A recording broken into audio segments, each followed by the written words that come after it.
they don't necessarily eat meat. Like you can't give it steak, like pieces of steak, and it's gonna eat it.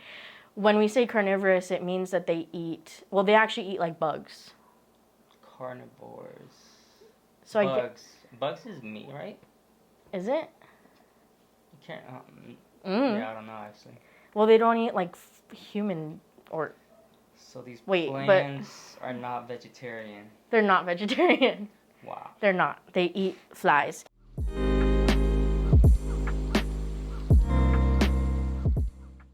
Hello, plant fam. Welcome back to Shy Girl Plants. If you're just joining us, my name is Cheyenne. And my name is Emmanuel. This is my husband. And we're so glad you're here. Tonight, we're going to be building our very first carnivorous plant bowl, or carnivorous plant bog, I've heard it called. And we're primarily working with Pinguicula, which are carnivorous plants. So this, I guess you could also call it a pingdom. I have seen it called pingdom in other YouTube videos and across social media. If you joined me previously, I did an unboxing video of some carnivorous plants that I got in a little while ago, and we're finally sitting down to put the carnivorous bowl together. These have been sitting behind me in my little growing section for like a couple of weeks now. So finally we're putting together our bowl, and I totally messed up and did everything backwards. I went and got all the pings and the carnivorous plants I wanted to get before making sure I had everything else for the Pinguicula bowl, and that totally backfired on me because I lost 2 of the carnivorous plants that I ordered because I didn't know how to take care of them until all this stuff came in. So shame on me. In the unboxing video, I specifically said, like, I was doing all this research, and I want to make sure I understand everything before I got them in. And I did the best I could, but it is a learning curve because it's the first time that I'm working with carnivorous plants ever. I have never had carnivorous plants in my collection, never worked with them before. So I have been spending the last couple of weeks just reading about them, watching other YouTubers, trying to accumulate as much knowledge about them as possible so I can make sure these thrive.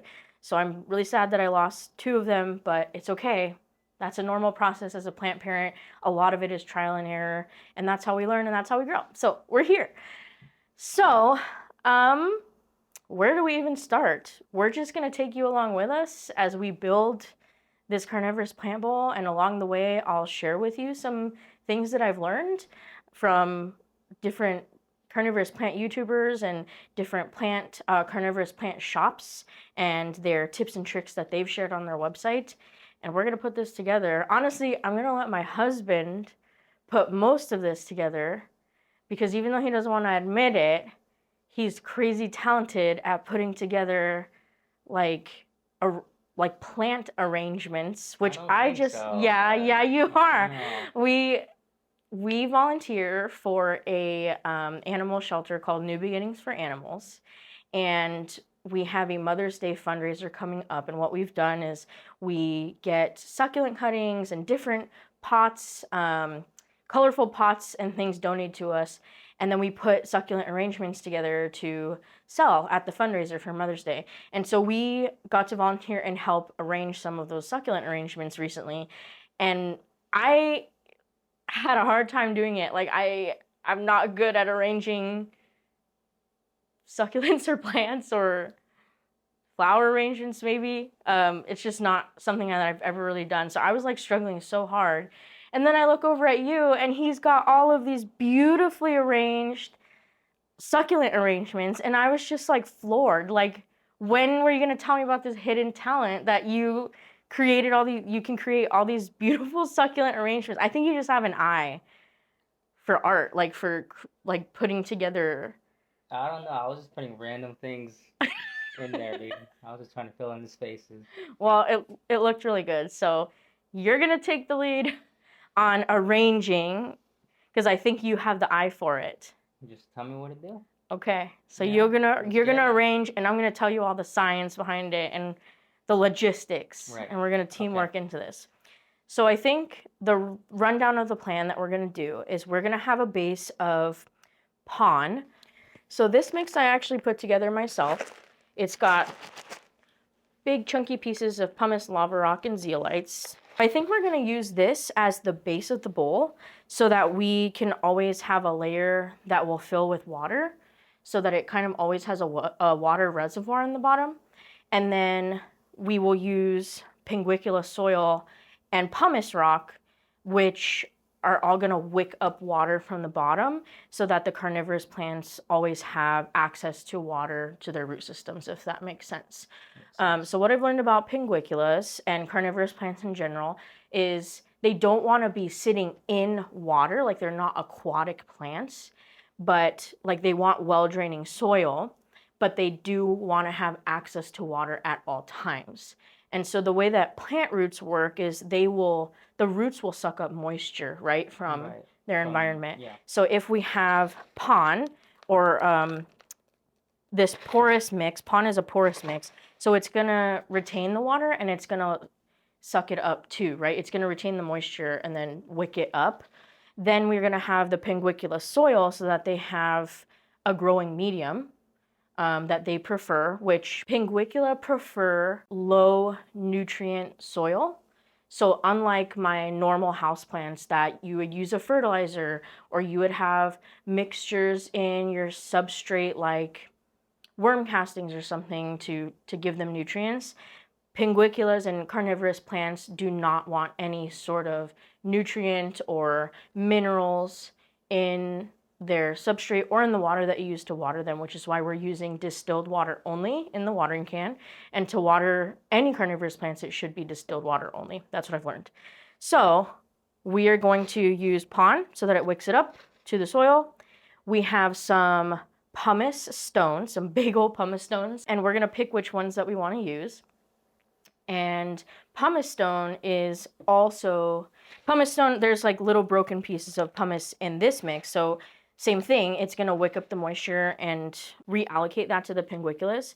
Also, what I learned is that pinguiculas actually grow into the pumice stone.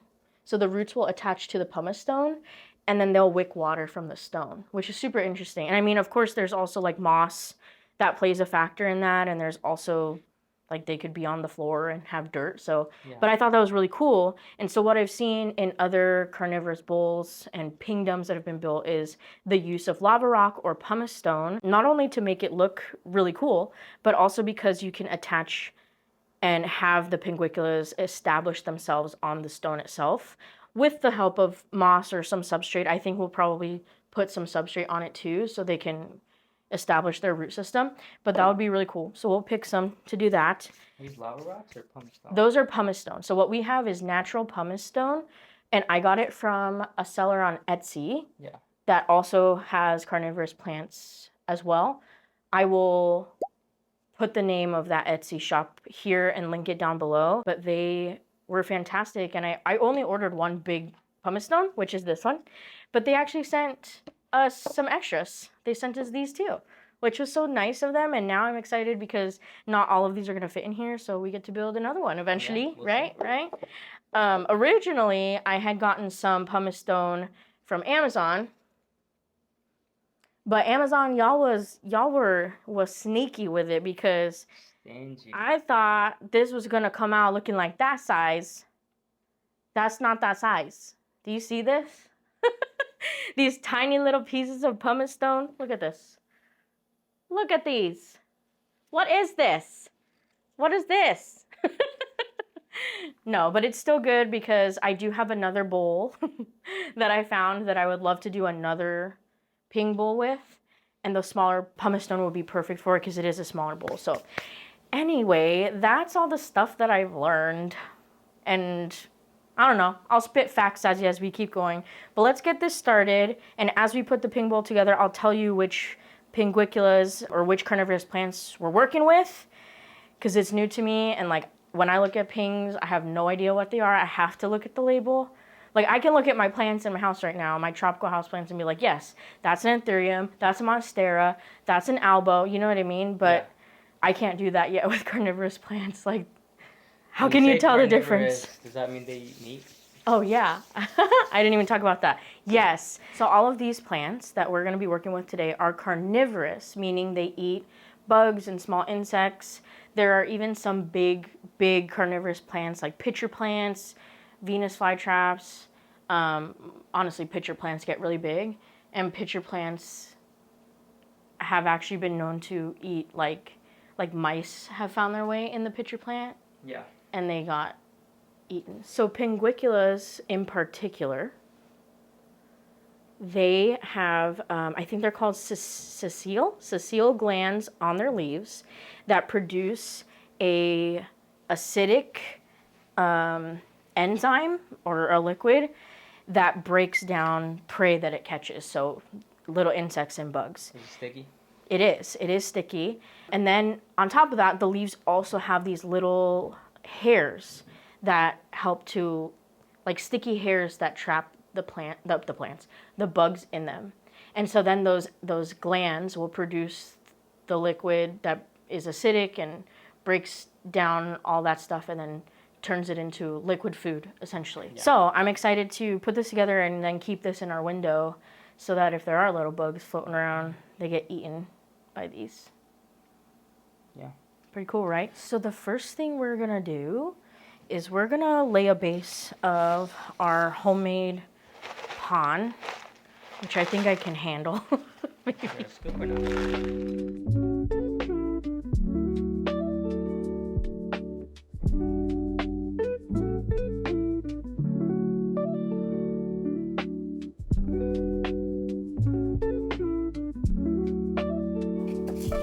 By the way, as I mentioned in my unboxing video for all these carnivorous plants, I found this perfect pinguicula bowl at a local thrift store, or what do you call those? Like Goodwill type of store, but it's not a Goodwill.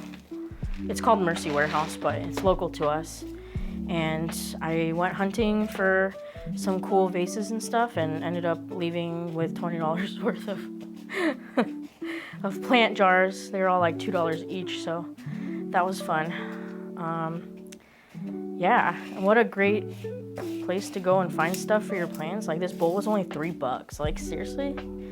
Pretty sure if I went to like Home Goods, this thing would be like $25 or whatever. So, all right, so this is our base. That's about where it'll be. So we have like a water reservoir. I think we could probably figure out how we want to position the stones.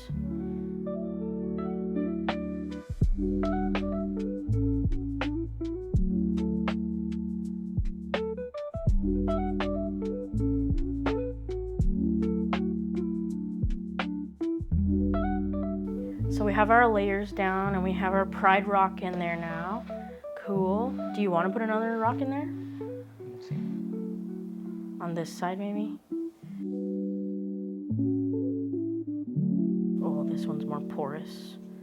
So that one's facing up? Yeah, so like in the wild, to my understanding, pinguiculas will grow into the crevices. Oops, not even the camera. Pinguiculas will grow into the crevices of pumice stone in their natural habitat or something like that. So I feel like the sides that have the most holes is where we could establish them.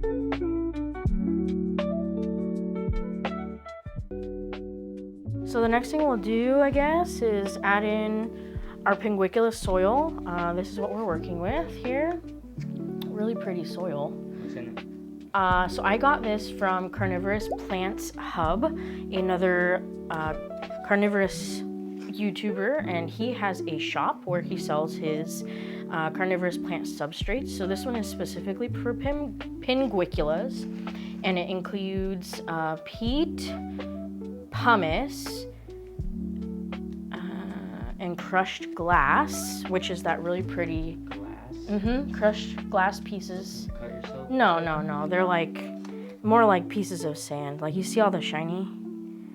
They're pieces of glass, but they're not sharp. They're like rounded. So pinguiculas prefer a really grainy mix. So like things that are not gonna have a lot of nutrients in the soil. The glass and the pumice will keep it well draining, but then the peat moss will retain a little bit of the moisture so that the roots can still wake up. But it's not gonna have like it's not gonna have nutrients in it. We're gonna moisturize our soil first because I feel like it cuts back on a lot of the dust and will be a little bit easier to work with. Go ahead. So make it a little moist here. Keep going. Por favor. Tell me when. That's good. Yeah.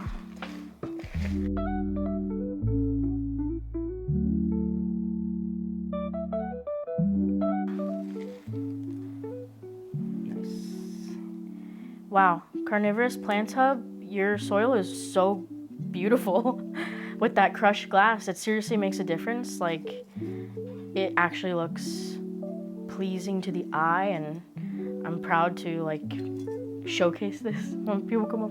Like, it just makes it so shimmery and beautiful. So you have a continued customer, most definitely. I feel like we should have some On the rock? Yeah. And also down in the cracks down there. Like, I don't know if it's gonna bite me in the butt later, but my methodology is to get it in the crevices so that the roots will want to attach to it. Yeah, I don't know. Maybe that's wrong. But again, it's all trial and error and learning. What did you find out about the carnivorous bowl? I actually watched, so I'm a big fan of Plants by Melissa. She's actually the YouTuber who got me into plants. I came across her channel when I first started my plant journey, and I just love her channel and her content, and I've learned so much from her, and I just appreciate her authenticity in all her videos.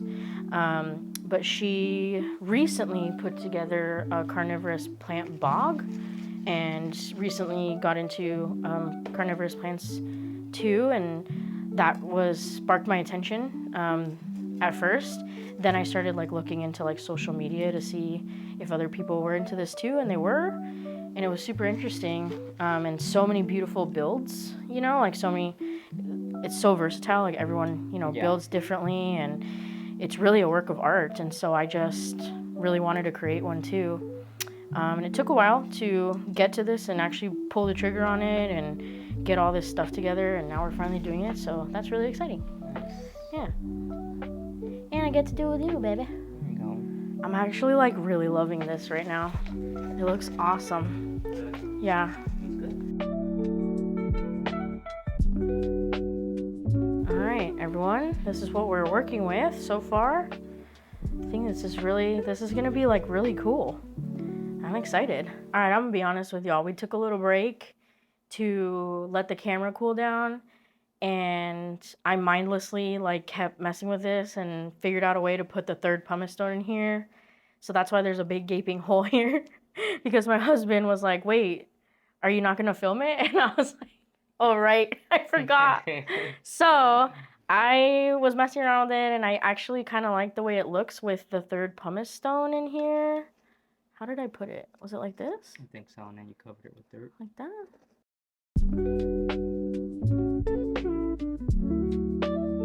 So this is what we have so far for our Pinguicula kingdom or carnivorous plant bowl. I think it looks pretty cool. So that's where we're at right now. If y'all watched the original carnivorous plant unboxing, listen, don't come for me, okay? We're learning here, we're learning.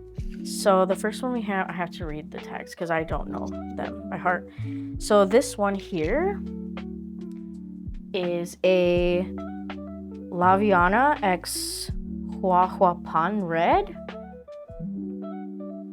Show it. Yep. If you can see it. Laviana by Huahuapan Red. So yeah, I guess let's start with that one. So the leaves of the Pinguicula are very delicate. So when you're working with these, you just want to be careful and handle them very delicately. And then we'll just very nicely pull off any of the Roots.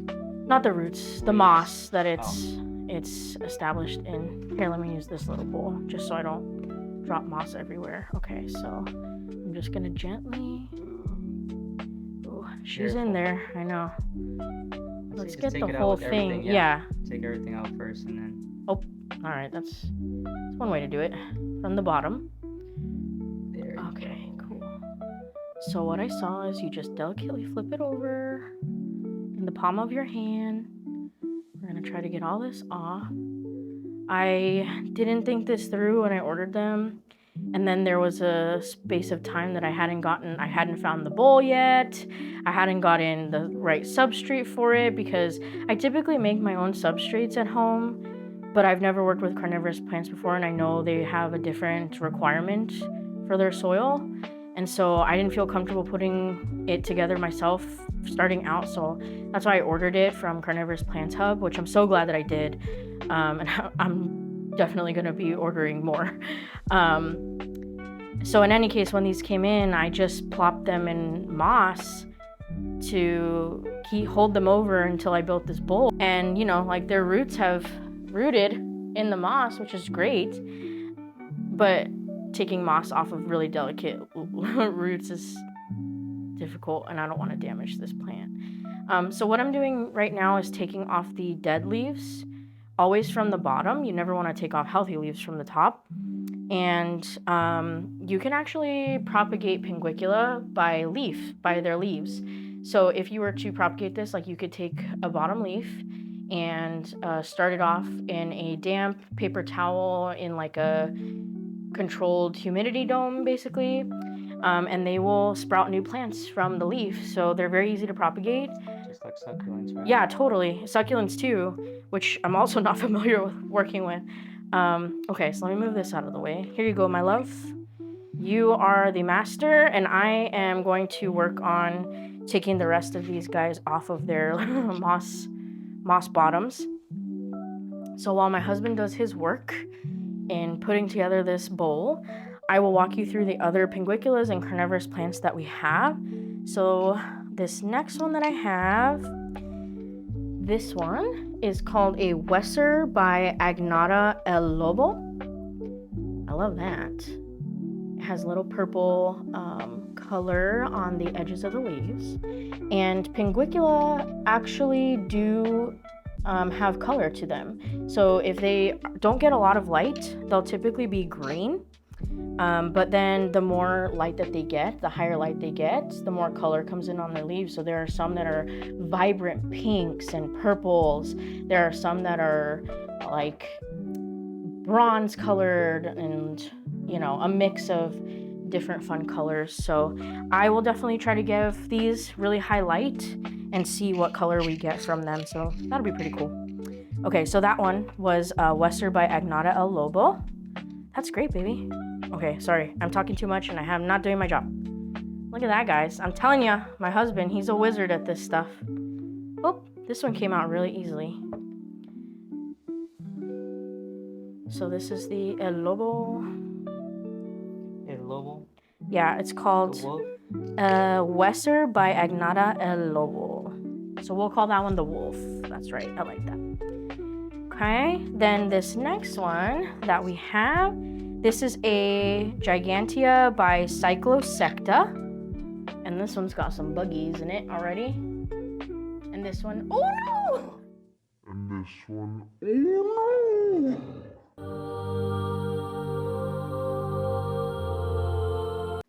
No.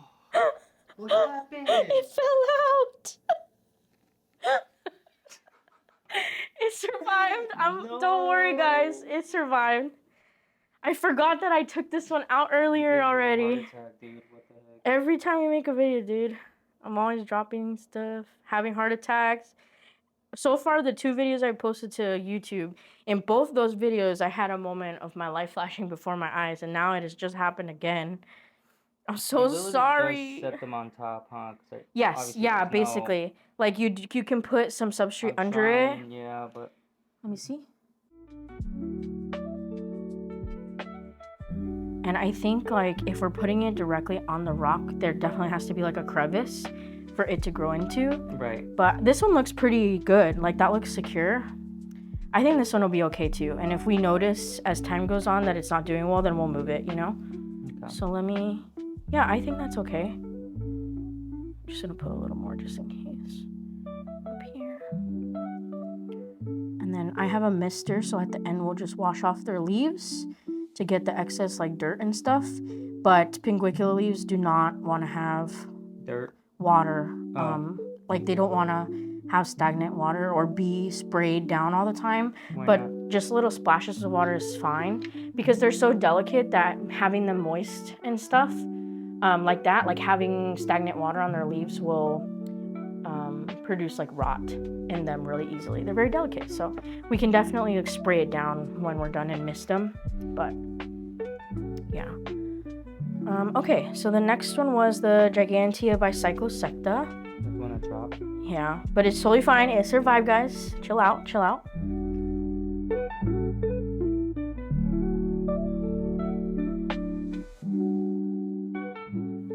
But they literally grow like this in the wild. Like it would be like, you know, like a rock like that. And they would establish. Beautiful. I love it. Okay, let's keep it rolling. We got 2 more to add to our bowl. So these next 2 are not pinguicula. This next one is actually a pygmy drosera or a sundew. They're commonly known as sundews. So is it a carnivorous plant or Also no? a carnivorous plant. They're all carnivorous plants. So the drosera or the sundews have little tentacle-like arms, as you can see, and then they have these little sticky fibers. Some are red, some varieties are white, but those little sticky hairs will trap bugs and insects. I'm going to take this out and drop it again. Guys, I'm scared. Let's see. The bowl.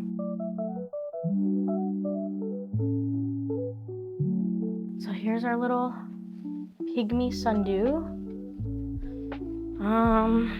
This one I definitely want it to be in the dirt because sundews are different from pinguiculas. Yeah.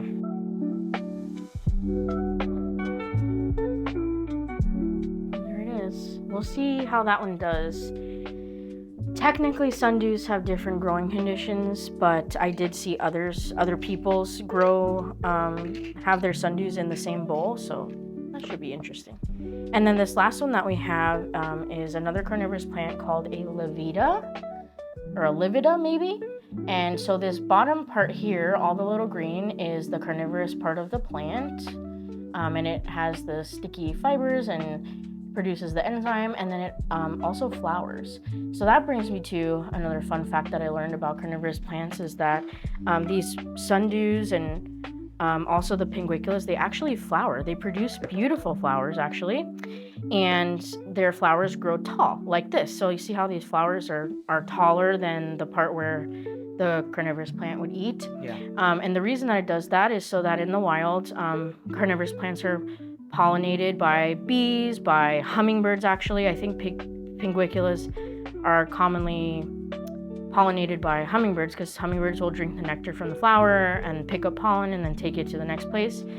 And so they make the flowers they grow their flowers way taller than the carnivorous plant part so that bees, for example, are able to access the pollen and not get stuck in the carnivorous plant. Makes sense. Which is so amazing of nature, you know, that they know how important pollinators are. They know that that is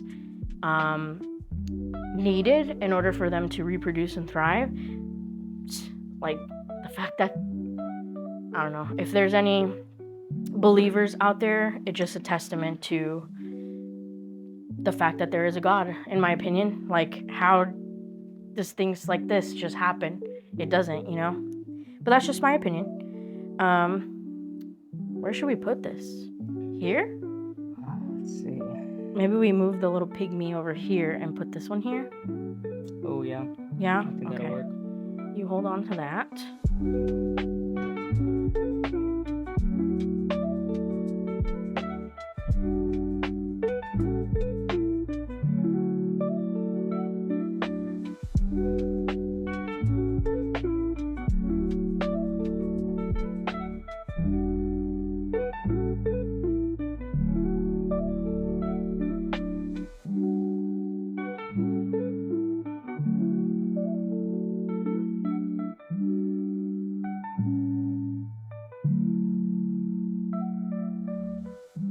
I think it's in there pretty good. Yeah, no, I think it's, looks great. Just make sure everybody's secure, and we will. Okay, I think that's looking fantastic. I actually love this. It's so beautiful. Wow.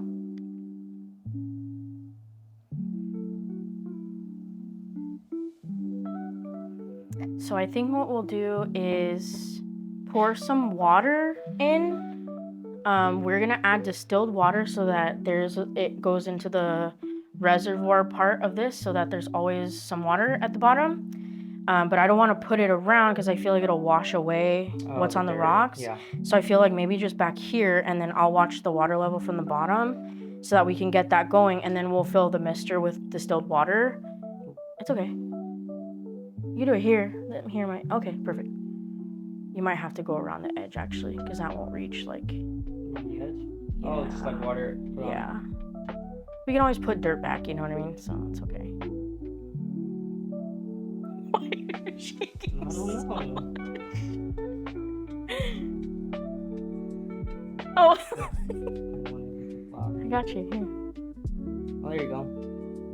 See? You're a lot better than this. Yeah, I'll leave the water to you because I don't want to ruin the plants. Ah. Yeah, you're a pro. And you're a pro at design, so, you know, Apparently. we're a team.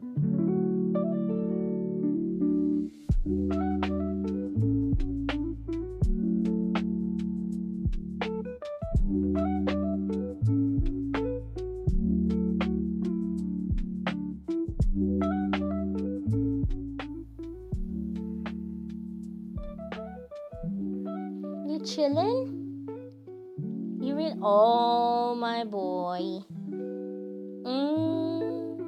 He's so funny. He's so funny. Oh, excuse me, he said. Give me privacy, Mom. Okay. Here it is. This is our ping bowl. I am gonna mist it a little bit to wash off some of the dirt from the leaves.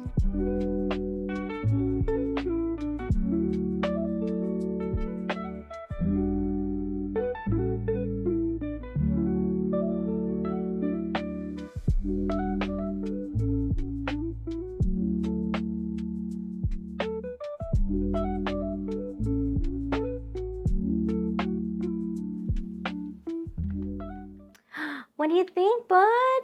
Do you like it? What do you think? You approve, Felix? I'm watching you. He likes it. Hey, buddy. Did you like it? Okay, Bubba. Well, our baby Felix has joined us. He is the youngest of our 3 tuxedo cats, and he approves. He approves of our ping bowl, huh, Bubba? Do you like it? Bubba, do you like it? Okay. Well, this is our ping bowl. I'm actually super in love with it. I think it's awesome. My very first ping bowl. Our very first ping bowl, our very first carnivorous plants. That's right. The first time we've built something together, kind of. Well, that's not true. Related, yeah. Yeah, I mean, no, we did those succulent things Oh, that's right. a little while ago, but this is really cool. I'm excited to hopefully watch this grow. I'm going to move my mister out of the way.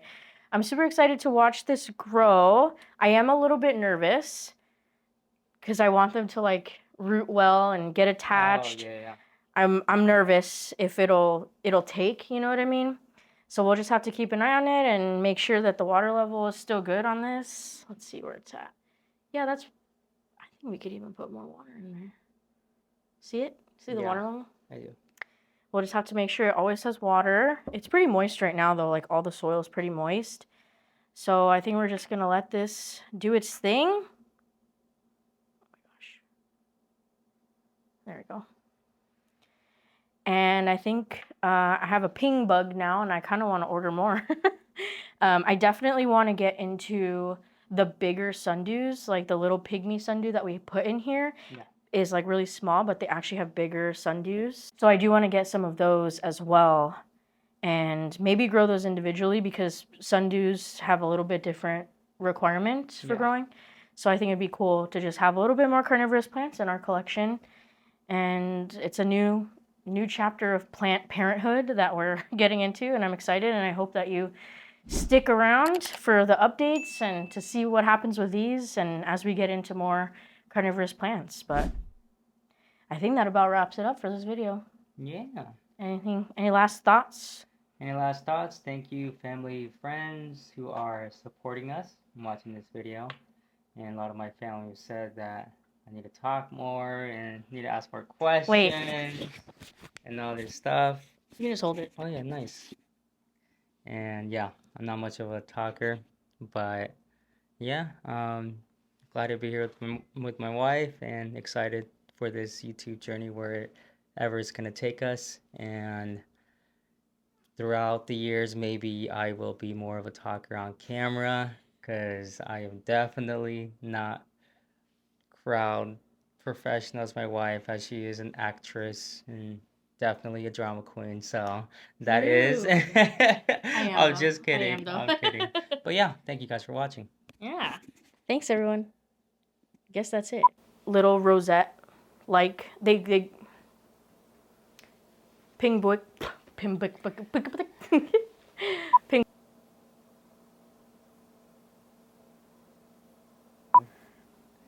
I feel like, how does it go? See if we can take out the little. I wonder if there's like tiny like if we find like little Lion King characters.